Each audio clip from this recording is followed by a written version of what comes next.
Germany's making headlines with talk of massive troop drills, 800,000 strong, to brace for a possible Russian attack.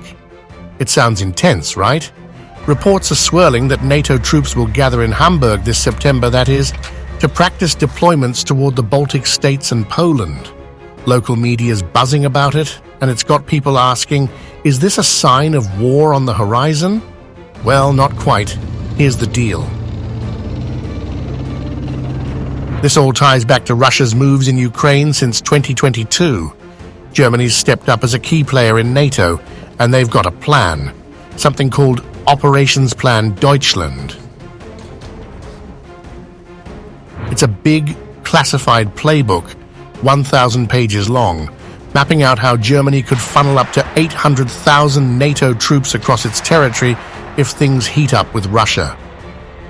Think highways like the A2, ports, railways, all prepped to move soldiers and 200,000 military vehicles east in just a few months.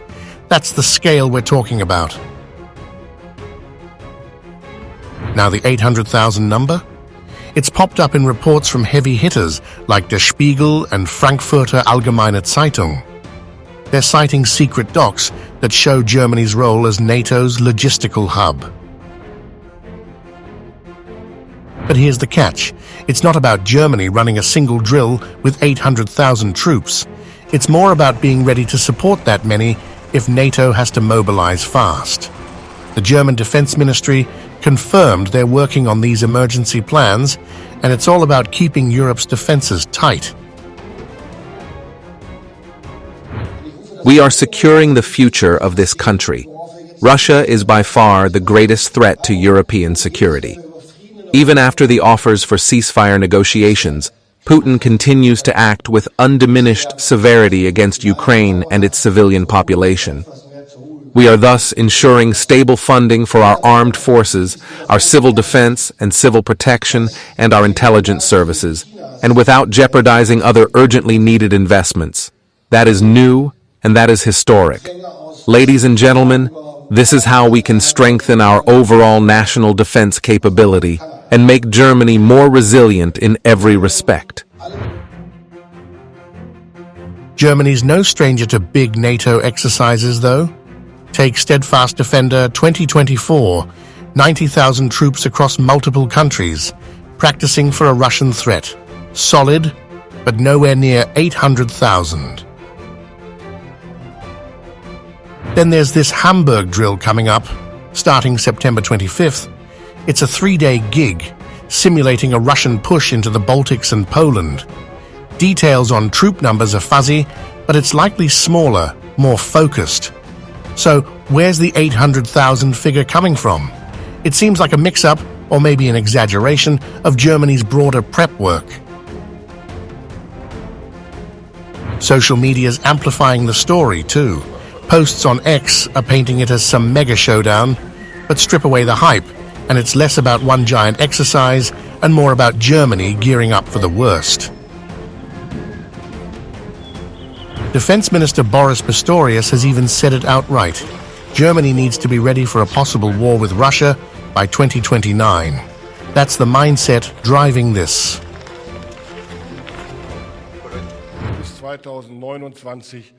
We have to be war-tested until 2029. We have to be deterred in order to prevent the worst from happening. 3 issues are central to this: personnel, material, and finances. In a serious case, we need brave young women and men who can defend this country. Russia's not helping ease tensions either.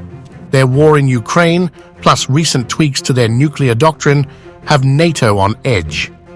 Germany's response? Beef up infrastructure, run drills, and make sure they can handle a massive troop surge if push comes to shove. The 800,000 figure fits that long-term strategy, not a single event locked for April 2025 or even September. It's a capacity, a what-if scenario, not a confirmed boots-on-the-ground tally. So what's the takeaway? Germany's not staging an 800,000 troop spectacle just yet. They're building the backbone for NATO to move that many if it ever comes to it. The Hamburg drills are real, but smaller, part of a bigger puzzle. This is about preparedness, not panic. Russia's actions have everyone watching, and Germany's making sure it's not caught off guard. That's the story behind the headlines: less Hollywood, more hard-nosed planning. As Germany sharpens its military strategy at home, its leaders are doubling down abroad. On a visit to Kyiv, Foreign Minister Annalena Baerbock condemned Russia for violating the ceasefire and insisted that Putin does not want peace. Her message echoed the logic behind Germany's ramped-up defense posture, that real peace demands real strength. The fact that Putin continues to attack and bomb instead makes it clear that he does not want peace at the moment. Ukraine has agreed to an unconditional ceasefire. The Russian president has not. And that's why our support is also to strengthen Ukraine, because peace will only come through strength. Still, it's a tense time. NATO's flexing its muscles, and Germany's right in the middle. Whether it's 90,000 troops or a potential 800,000 down the line, one thing's clear: Europe's not taking chances. And with 2029 on Pistorius's radar, this might just be the start of a longer build-up.